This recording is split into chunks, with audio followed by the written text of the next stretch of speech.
So hello everyone, welcome back. आज के इस वीडियो में हम लोग बात करने वाले हैं एवरेज मॉलिक्यूलर मास। ठीक है ना? क्या बात करने वाले हैं? Average molecular mass. ठीक है। इससे पहले हमने बात की थी एवरेज एटॉमिक मास। ठीक है ना? जो डिफरेंट डिफरेंट आइसोटोप होते हैं उसके लिए हम डिफरेंट डिफरेंट डिफरेंट डिफरेंट क्या यूज करते हैं, डिफरेंट डिफरेंट मासेस निकालते हैं, एवरेज निकालते हैं। ठीक है। उसके लिए हम different different average atomic masses निकालते हैं, जैसे कि क्लोरीन की बात की थी, हाइड्रोजन की बात की थी। ठीक है। बोरोन्स की मोस्ट फेमस हमने बात की थी, आर्गन की भी बात करते हैं, है ना? आयरन की भी बात करते हैं। तो ये सब की जो है एवरेज एटॉमिक मास निकालते हैं, क्योंकि इनके डिफरेंट डिफरेंट आइसोटोप होते हैं। तो आज हम बात करने वाले हैं एवरेज मॉलिक्यूलर मास की, या फिर आप कह सकते हो एवरेज मोलर मास। ठीक है। ठीक है, किसी को कोई दिक्कत नहीं है ना? ओके, सो स्टार्ट करते हैं। अच्छा, एक्चुअली जो है एवरेज मोलर मास हम क्यों डिफाइन करेंगे? ठीक है। तो ये हम तब डिफाइन करते हैं जब हमारे पास दो या दो से डिफरेंट, मतलब दो या दो से ज्यादा वाले हमारे पास क्या हो, गैसेस हो, और उसके मोल्स हमें दिया हो। ठीक है ना? उस गैसेस का मिक्सचर हमारे पास है, तब हम उसका एवरेज मॉलिक्यूलर मास या मोलर मास निकालते हैं। ठीक है। तो ये किस पे एप्लीकेबल है? इट इज एप्लीकेबल, ठीक है, it is applicable for mixture. ठीक है ना? Mixture of gases. ठीक है ना? अब मिक्सचर ऑफ गैसेस कहने का मतलब क्या हो गया? मतलब एक एक से काम नहीं चलेगा, कम से कम दो या दो से ज्यादा होंगे। ठीक है ना? सॉरी, दो या दो से ज्यादा, टू और मोर। ठीक है। ठीक है। अब इसका कहने का मतलब क्या है? कुछ नहीं, उसमें हम क्या करेंगे, एम एवरेज यानी मोलर मास जो भी एवरेज आएगा उसके लिए हमें क्या करना होगा, M average is equal to हम कह देंगे टोटल मास, टोटल मास, एक second, total mass divided by क्या हो जाएगा, टोटल मोल्स। ठीक है ना? अगर टोटल मास को अगर हम टोटल मोल्स से डिवाइड कर देंगे तो ये हमें एवरेज दे देगा। ये क्या दे देगा? ये हमें एवरेज दे देगा। ठीक है ना? यहाँ तक कोई दिक्कत नहीं है। अगर ये समझ में आ रहा है तो फिर चलो, बस यही तो फॉर्मूला, और यहीं से हमारा कॉन्सेप्ट शुरू होता है। ठीक है। तो एक क्वेश्चन कर ले। अच्छा, इस चीज को और भी डेरिवेशन टाइप के मैं करके दिखा देता हूँ। जैसे अगर मान लिया जाए कि गैस वन है हमारे पास, गैस वन है, और एक हमारे पास गैस टू है। ठीक है। इसका हमें गिवन वेट मान लीजिए W1 है, इसका गिवन वेट W2 है। ठीक है। और क्या, इसका मोलर मास हम मान लेते हैं वन है, M1 है, और इसका मोलर मास M2 है। तो हम इस चीज को फॉर्मूले के रूप में कैसे लिखेंगे? तो क्या हम लिख सकते हैं टोटल मास कितना हो जाएगा, टोटल मास, क्या हम लिख सकते हैं, total mass is equal to W1 plus W2। है ना? बहुत इजी है, बहुत इजी है, फिर यहां तक कोई दिक्कत नहीं। टोटल मोल्स कैसे लिखोगे? मास तो आपने चलो लिख लिया, टोटल मोल्स कैसे लिखोगे? मान लीजिए इसका N1 मोल्स है और इसका N2 मोल्स है, अरे मान लिया ये। ठीक है। चलो तो फिर N1 प्लस N2 कर देंगे। लेकिन हम N1 को भी तो लिख सकते हैं W1/M1। क्या लिख सकते हैं? हाँ, याद आया, बिल्कुल। तो ये हो जाएगा W2 और M2 divided by M2, right? तो ये हमारे पास क्या आ गया, टोटल मोल्स आ गया और टोटल मास भी आ गया। तो हम डायरेक्ट लिख लेते हैं, क्या लिख लेते हैं, अरे भैया बस लिख लेते हैं, एम एवरेज। तो एम एवरेज हमारे पास क्या निकल कर आ जाएगा, total mass divided by total moles. बहुत इजी है, बिल्कुल बहुत इजी है। तो ये total mass W1 plus W था, और हमारे पास टोटल मोल्स हमारा N1 प्लस N2 था। चलो मैं लिख देता हूँ एक स्टेप में ताकि आपको याद रहे। ठीक है। इसी को मैं अगले स्टेप में जस्ट वैल्यू पुट कर दे रहा हूँ। तो ये हो जाएगा W1/M1 प्लस W2/M2। है ना? कितना इजी हो गया? इजी हो गया ना? अब इस चीज को जब हम पूरे तरीके से कैलकुलेट करते हैं, ठीक है ना, जब हम इस चीज को पूरी तरीके से कैलकुलेट करते हैं तो हम लिख देते हैं, तो हम और क्या लिख सकते हैं, चलो मैं इसको और भी कैलकुलेट करके दिखाता हूँ। इसको हम लिख सकते हैं, W1 को हम लिख सकते हैं क्या, W1 को हम यहाँ से लिख सकते हैं क्या, N1 अगर हम कह रहे हैं कि W1/M1 है, सॉरी, M1। ठीक है। तो हम क्या कह सकते हैं, W1 is equal to N1 multiplied by M1। ठीक है। इसी तरीके से W2 हो जाएगा N2 मल्टीप्लाइड बाई M2। है ना? इजी है, इजी है। तो अगर इसी वैल्यू को मैं यहाँ पे पुट कर दूं तो ये हो जाएगा N1। ठीक है ना? एक्चुअली ये वाला को यहाँ नहीं पुट करता हूँ, ठीक है, सॉरी, इसको मैं यहाँ पे पुट करता हूँ। तो ये हो जाएगा W1 को मैं लिख रहा हूँ N1 M1। ठीक है। ध्यान रहे ये W है या M है। ठीक है। तो ये मोलर मास है। और ये क्या हो जाएगा, N2 M2 divided by N1 plus M2 भी कर सकते हैं, ठीक है ना। ये एक डिफरेंट कैटेगरी हो गया और ये एक डिफरेंट कैटेगरी, ठीक है ना। ध्यान रहे, थोड़ा सा फॉर्मूले में मैं मॉडिफिकेशन कर रहा हूँ ताकि मैं आपको मोल फ्रैक्शन की ओर लेकर चलूँ, ठीक है ना। मोल फ्रैक्शन की ओर लेकर चलूँ तो ये हो जाएगा, क्या मैं लिख सकता हूँ N1 divided by N1 plus N2 multiplied by M1, plus मैं दूसरे को लिख सकता हूँ N2 divided by N1 plus N2 multiplied by M2, ठीक है ना। तो मैं क्या लिख सकता हूँ x1 multiplied by M1 plus x2 multiplied by M2, ये मोल फ्रैक्शन पहला कंपोनेंट का और दूसरा गैस का, राइट है ना। तो यहाँ से भी हम m एवरेज ऐसे लिख सकते हैं। हालांकि यहाँ पे दो ही कंपोनेंट थे, अगर दो ही मतलब हमने गैसेस लिया था, ठीक है ना। अब देखो मैंने क्या किया था, गैस 1 और गैस 2 लिया था, तो इससे हमारे पास क्या निकल कर आया था, m एवरेज। तो एक आप ये फॉर्मूला याद रखोगे, एक फॉर्मूला आप ये याद रखोगे, ठीक है। एक आप ये याद रखोगे जिससे हम निकाल रहे हैं क्या, एम एवरेज, ठीक है। उसी तरीके से हम दूसरा फॉर्मूला आप ये याद रखोगे, मतलब फॉर्मूला क्या है, जस्ट डेरिवेशन ही तो है, बहुत इजी है ना।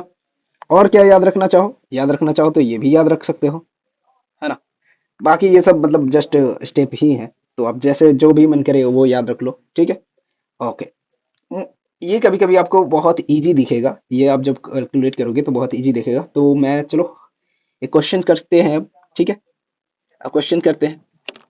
आपको मोल फ्रैक्शन का सबसे बेहतरीन पॉइंट याद होगा कि समेशन ऑफ एक्स आई जो होता है वो ऑलवेज इक्वल टू 1 होता है।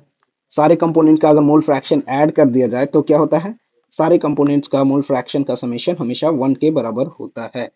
क्लियर है, किसी को कोई दिक्कत अगर नहीं है तो फिर हम आगे बढ़ते हैं, ठीक है। अब बात करते हैं हम अपने एक क्वेश्चन कर लेते हैं, ठीक है। एक क्वेश्चन करते हैं जिसका जिसमें कह रहा है, ठीक है। ओके, एक कंटेनर है जिसमें हमारे पास क्या कह रहा है कि दो मोल्स चलो 1 मोल CH4, ठीक है, CH4 है, और हमारे पास क्या है, एंड 2 मोल ऑफ SO2 है, ठीक है। बहुत बढ़िया। Then find then find the sorry find the what, average molar mass, average molar mass of mixed gas, ठीक है। सो यहां से आप ध्यान से देखो तो क्या आपको दिख रहा है, हमारे पास मोल्स ऑफ मीथेन दिया हुआ है, ठीक है। मैं ये कलर यूज कर लेता हूँ, है ना। हमारे पास क्या दिया हुआ है, मोल्स ऑफ मीथेन दिया हुआ है जो कि कितने के बराबर है, 1 के बराबर है। मोल्स ऑफ SO2 दिया हुआ है जिसके कितने के बराबर है, वो 2 के बराबर दिया हुआ है। मोलर मास ऑफ मैं CH4 की बात करूं तो ये होता है 16 ग्राम, और मोलर मास ऑफ SO2 की मैं बात करूं तो ये होता है 32 दूना 64 यानी 64 ग्राम, ठीक है। बहुत अच्छी बात है। अब हमने मोल एम एवरेज निकालना है, एम एवरेज, तो इसके लिए हम क्या जानते हैं, N1 M1 plus N2 M2 divided by N1 plus M2। तो ये कौन सा फॉर्मूला यूज हो गया, ये वाला फॉर्मूला यूज हो गया, कहाँ गया, ये वाला, ठीक है। मतलब कोई भी आप यहाँ से मोल फ्रैक्शन भी निकाल सकते थे। अगर हम मोल फ्रैक्शन निकाल लेते CH4 का तो यहाँ से हम 1/3 लिख सकते थे, और ये मोल फ्रैक्शन हम SO2 का यहाँ से लिख सकते थे 2/3। तो यहाँ से भी हम यूज कर लेते वो सिंपल वाला, ठीक है। चलो कोई नहीं, अब अगर हमने ये वाला यूज किया है तो 1 मल्टीप्लाइड बाई 16 कर लेते हैं, plus 2 multiplied by 64 divided by N1 plus N2 3 हो जाएगा, है ना। सिंपल है। ओके, तो ये हो जाएगा 16 प्लस 64 दूना 128 कह सकते हैं हम, 128 प्लस 16, 128 प्लस 16 डिवाइडेड बाई 3, तो ये आ जाएगा कुछ 144 आ जाएगा, राइट। ये 144 डिवाइडेड बाई 3 आ जाएगा। बहुत अच्छी बात है। ये आ जाएगा कितने के बराबर, 4 हो जाएगा, और ये 8 48 आ रहा है, क्या ये सही आ रहा है, एक बार आप चेक करो, क्या ये सही आ रहा है। हाँ, मुझे तो लग रहा है सही आ रहा है ना। इतनी भी कैलकुलेशन मेरी वो तो नहीं है, पर देख लेते हैं एक बार, है ना। 144 डिवाइडेड बाई 3, तो ये आ रहा है 48 के बराबर, और ये हो जाएगा इतना ग्राम हमारे पास एवरेज मोलर मास, ठीक है। एम एवरेज हमारे पास कितना आ रहा है, 48 ग्राम। तो जो भी हमारे कंडीशन दिए हुए थे उस कंडीशन के अगर हम कैलकुलेशन करते हैं तो ये हमारे पास एवरेज मोलर मास आ जा रहा है। क्लियर है एवरीवन? क्लियर है? ओके, अगर यहाँ तक क्लियर है तो एक और क्वेश्चन हम कर लेते हैं, एक और क्वेश्चन हम कर लेते हैं। ठीक है, चलो एक और क्वेश्चन करते हैं। एक और क्वेश्चन में हमारे पास दिया हुआ है, चलो इस बार मोल फ्रैक्शन के अनुसार चलते लेते हैं। ठीक है, एक क्वेश्चन कहाँ चला गया भाई? ओके, क्वेश्चन कह रहा है एयर कंटेन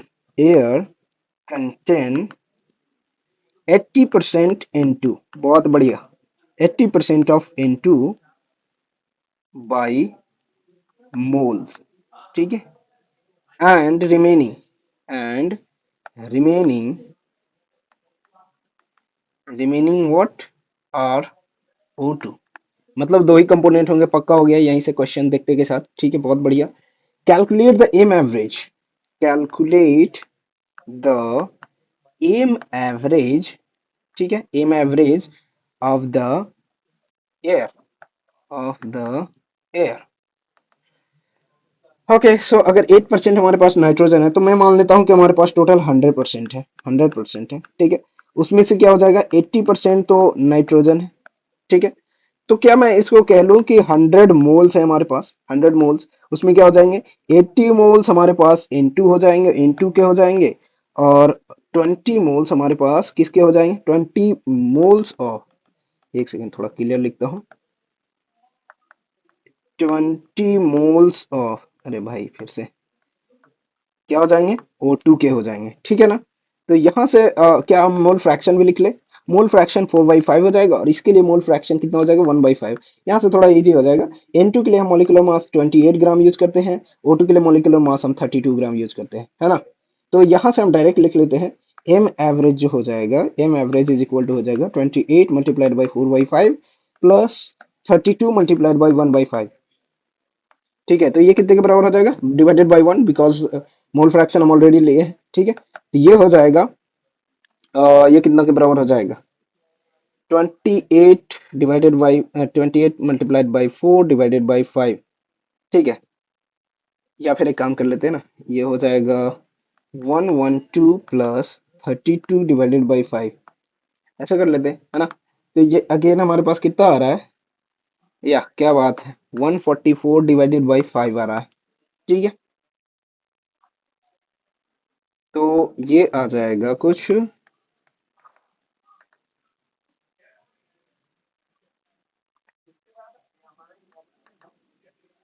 ये इतना आ गया, और एक बार और कैलकुलेट कर लूं तो ये आ जाएगा, हाँ, या तो आप डायरेक्ट यहीं से लिख दो ना, ये 22 और 4, तो ये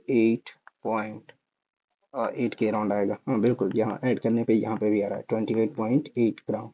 ठीक है, तो इस तरीके से हम average atomic mass, sorry, molar mass लिख सकते हैं। ठीक है, एक क्वेश्चन आपके लिए और लिख देता हूँ। ठीक है, आप घर पे ट्राई करना, आप खुद से ट्राई करना एक क्वेश्चंस। ठीक है, मैं लिख देता हूँ क्वेश्चंस, क्या है वो क्वेश्चन। क्वेश्चन है, यहाँ पे लिखते हैं क्योंकि थोड़ा लंबा हो जाए। क्वेश्चन मैं लिख रहा हूँ, क्या है, अरे रुको भैया, mass of a substance, sorry, mass of a mixture of, CO and CO2। ठीक है, CO एंड CO2 इज 32 ग्राम। ठीक है, कैलकुलेट द मोल परसेंट मतलब मोल फ्रैक्शन, है ना, mole percent of CO and CO2 in the mixture. ठीक है, इन mixture. Clear? जब आप इस चीज को कैलकुलेट करोगे तो वहां से आपको जो मोल फ्रैक्शन मिलेगा, मोल फ्रैक्शन या मोल परसेंट जो है CO2 के लिए मिलेगा, मैं आंसर लिख देता हूँ। ठीक है, आंसर में लिख देता हूँ, CO2 के लिए मोल फ्रैक्शन जो आएगा वो आ जाएगा 0.25। ठीक है, मोल फ्रैक्शन हमारे पास SO2 के, सॉरी, कार्बन मोनोऑक्साइड के लिए आ जाएगा। ठीक है ना, कार्बन मोनोऑक्साइड के लिए आ जाएगा, ये कार्बन मोनोऑक्साइड का फॉर्मूला CO होता है। ठीक है, तो ये हो जाएगा 0.75, ये आंसर आएगा। ठीक है, अब एक और कैलकुलेट करना फिर बताना। ठीक है, चलो। ओके, तो आज के वीडियो हमने कवर किया है ये सारे पॉइंट्स। बहुत ही छोटा पॉइंट टॉपिक था। एवरेज मोलर मास हमने निकालना सीखा, जिसे हमने बात किया it is applicable for the mixture of gases. ठीक है, दो या दो से अधिक हमारे पास होना चाहिए, केवल एक के लिए हम एवरेज नहीं लिखते हैं, है ना। ओके, इसके बाद हमने एवरेज का फॉर्मूला लिखा। सबसे बेसिक जो है, सबसे बेसिक डेफिनेशन जो आप डेफिनेशन के थ्रू जाओगे वो यही है कि total moles divided by, sorry, total mass divided by total moles आप करोगे, तभी आपको एवरेज मोलर मास मिलेगा। तभी आपको एवरेज मोलर मास निकलेगा। और ये हमने बात की थी कंडीशन की, गैस वन और गैस टू, हमने दो गैसेस मिक्स की थी। ठीक है, दो गैसेस हमने मिक्स की थी। ठीक है, और उससे हमें मिला था एक बेहतरीन सा टोटल मोल्स का, टोटल मास हमने कैलकुलेट किया था पहले। ठीक है, उसके बाद टोटल मोल्स हमने कैलकुलेट किया और उसको हमने पुट कर दिया अपने इस इक्वेशन में। जैसे ही इक्वेशन में पुट किया तो हमें ये वाला मिला। अब अगर ये मिला है तो हमें फिर आगे के डेरिवेशन हमने किया है। तो ये एक तरीके से आप ये याद रख सकते हो, दूसरा तरीका ये है, और तीसरा सबसे शानदार ये है। ठीक है, और हमने यहाँ से देखते देखते मोल फ्रैक्शन की भी देख ली था कि sum of the all the components, सारे कंपोनेंट्स के मोल फ्रैक्शन का सम हमेशा वन के बराबर होता है। उसके बाद हमने एक क्वेश्चन देखा। ठीक है, एक क्वेश्चन देखा जिसमें हमने एवरेज निकाला। दूसरे में मोल फ्रैक्शन के अनुसार भी आप चल सकते थे। यहाँ पे 80% इंटू दिया हुआ था तो आप डायरेक्ट लिख लेते 0.8%। ठीक है, मल्टीप्लाइड बाई 32, 32 आता है ना, 28 आएगा, 28 सॉरी, 0.8 मल्टीप्लाइड बाई 28 प्लस आप लिख सकते थे 0.2 मल्टीप्लाइड बाई, ठीक है, एक काम करता हूँ, थोड़ा सा कैलकुलेट कर ही देता हूँ यहाँ से भी। ठीक है, तो ये हो जाता है 0.8 multiplied by 28 plus 0.2 multiplied by 32। तो जब आप इस चीज़ को कैलकुलेट करते तो ये आ जाता इतना ही, जैसे 28.8 ग्राम।